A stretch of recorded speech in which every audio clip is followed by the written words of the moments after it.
So the next World Cup is World Cup 2026, and it is held here in North America.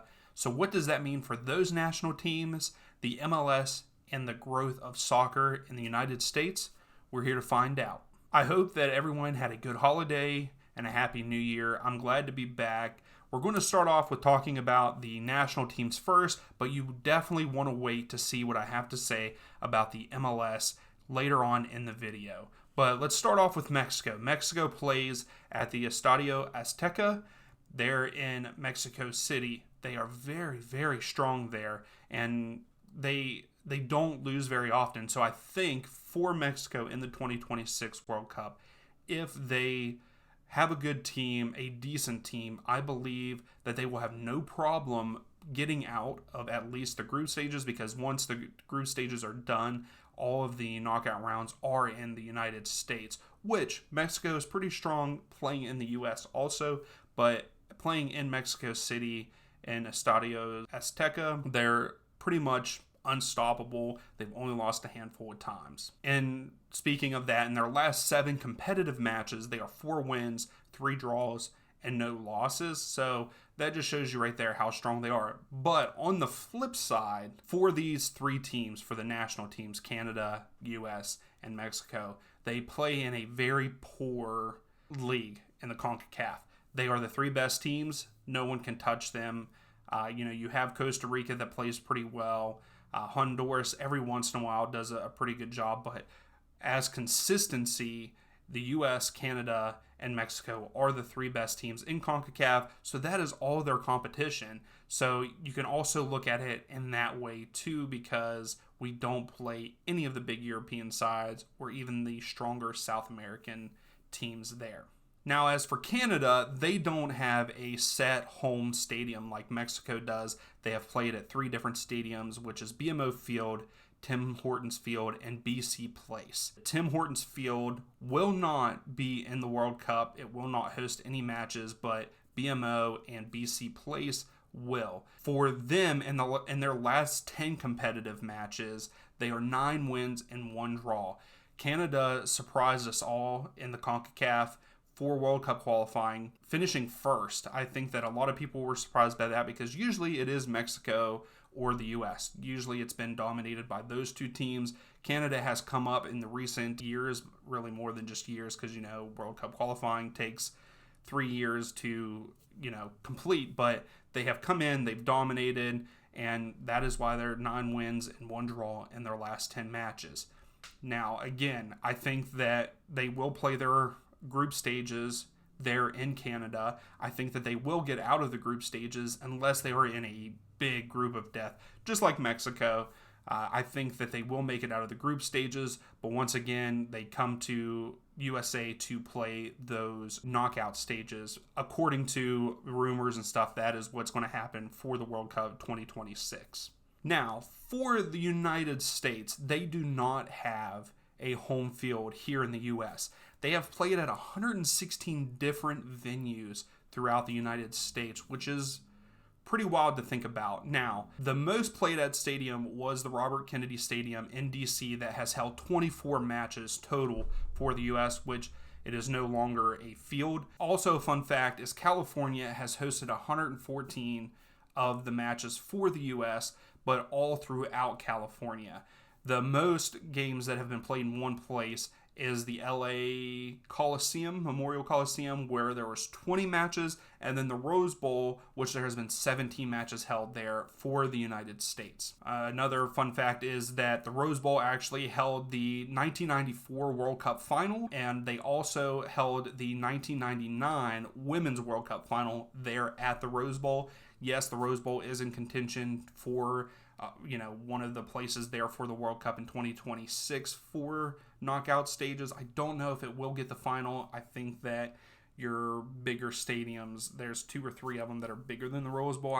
I believe maybe 2 of them. And I think that that's where it's going to be held. The U.S. is very strong at home, even though that they play in multiple different locations throughout the United States. And in the last 7 matches, they are 6 wins and a draw.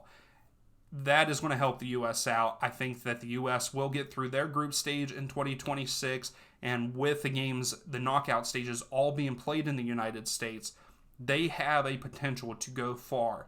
As long as we have a good manager and the players work well together, I think we could go far in this tournament because it is here on the United States soil. That is just a background of the teams. I think that they're going to do well. They do well on home soil, as they should, but not all teams are like that. But then on the other side, they only play against CONCACAF teams, and we very rarely, they don't have competitive matches. So things like Copa America coming in 2024, that is going to give us a real good look at being able to play tougher teams. And I'm not just saying this for the U.S., I'm talking about Canada and Mexico playing against teams like Brazil or Argentina. That it's going to be very good for us to see where we are at and what we can do against teams like that on home soil if the Copa America ends up being here in the United States, but we will see. Now for the domestic leagues, in Mexico you have Liga MX. I don't know how much the growth has been there. I think that it is actually kind of declining, but soccer is a huge sport there in Mexico, so I don't know too much about that league, so I can't really touch base on it, but I think that popularity will, come up with the World Cup being here in North America. Now, let's switch over to the MLS and what I think is going to happen with it, and if it is going to grow, and what the World Cup means coming here to the United States. So the MLS started in 1996 after the World Cup because soccer did kind of come in demand.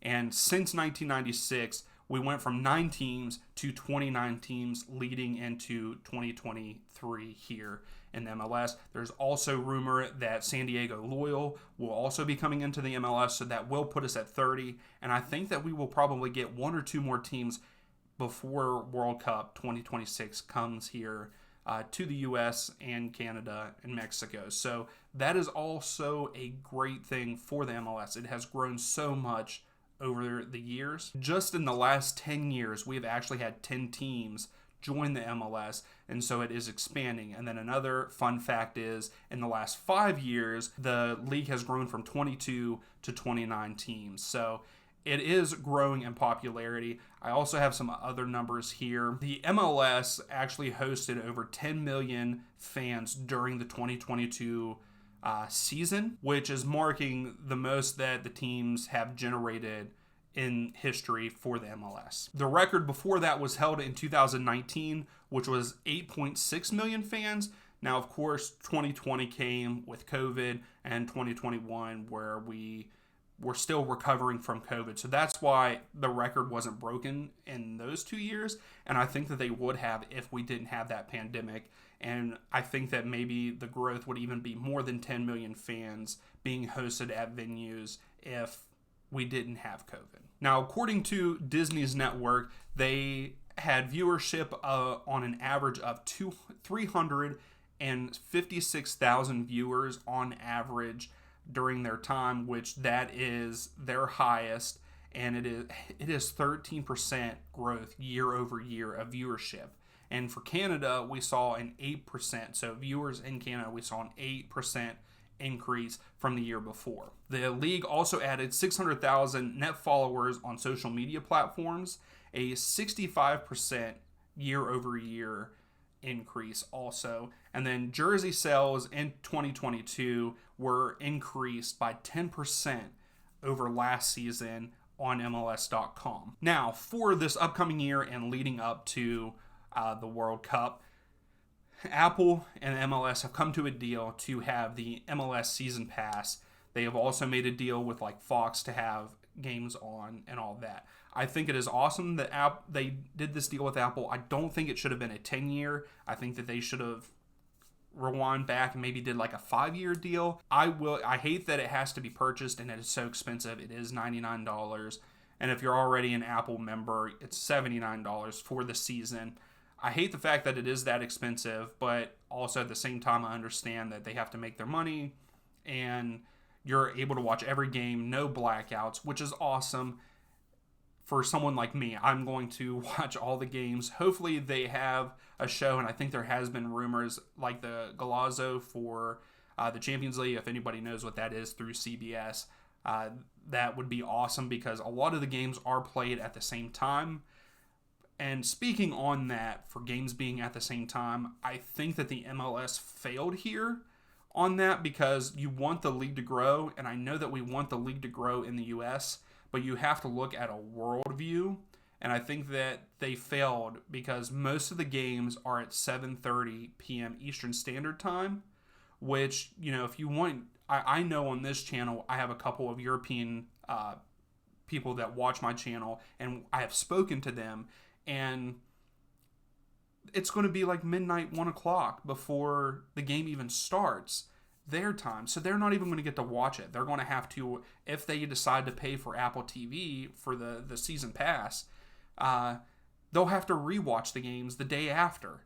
And I just don't think that was a smart move. I understand that, usually games are played in the later in the evening in Europe and stuff. Usually it is 6 p.m. kickoff their time.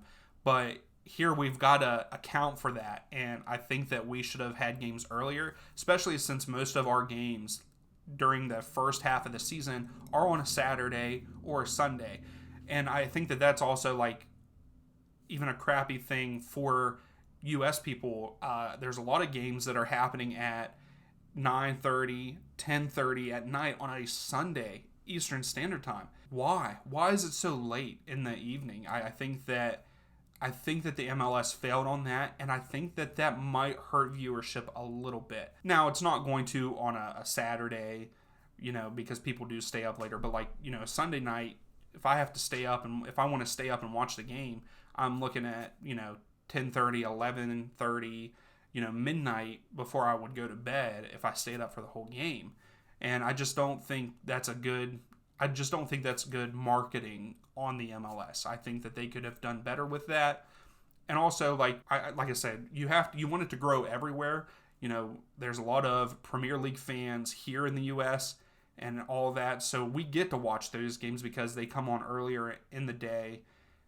It's just it's a fine line there, but I think that they failed in that instance, having the game start so late. Yes, there is games on the schedule that start at like 2 p.m. Eastern Standard Time.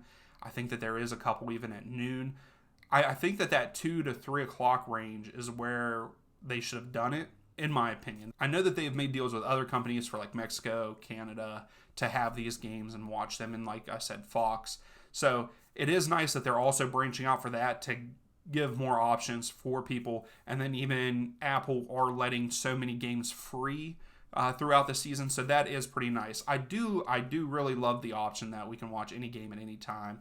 Coming from someone that is an Atlanta United fan, and I don't always get to watch their games. Yeah, on ESPN Plus, I did pay for ESPN Plus to watch those games, but sometimes it was blacked out or just different things. And I don't even live close to Atlanta, and there was times that I couldn't watch their games because of that. So I do like that. I think that the pricing could have been a little bit better. But overall, I think because of the times, it's going to hurt viewership in the United States being on that late. But that's what I have to say about the MLS and the World Cup in 2026. I think it's going to be very good. I think that having the World Cup here, the growth of the sport is going to go up. Like I said, and for this 2022 World Cup, I had multiple people, the occasional fan, reach out to me. People that I went to high school with, people that I went to college with. They asked me, what do you think? And we looked pretty good or we looked pretty bad. So like they're getting their input. And I know for a fact that these guys don't watch soccer all the time. It's just during the World Cup. And I hope that, with how good, I will say World Cup 2022 was a very good World Cup game-wise. And I would say that the final was the best final that I've seen in my lifetime. And just being that good and the occasional fans seeing that games can be that good, I think that it will grow. And I am hopeful and pretty positive that it will grow here in the United States. So that is all I have to say. Tell me in the comments below what your thoughts are. Please like the video. Subscribe if you like the content. The MLS season is coming up.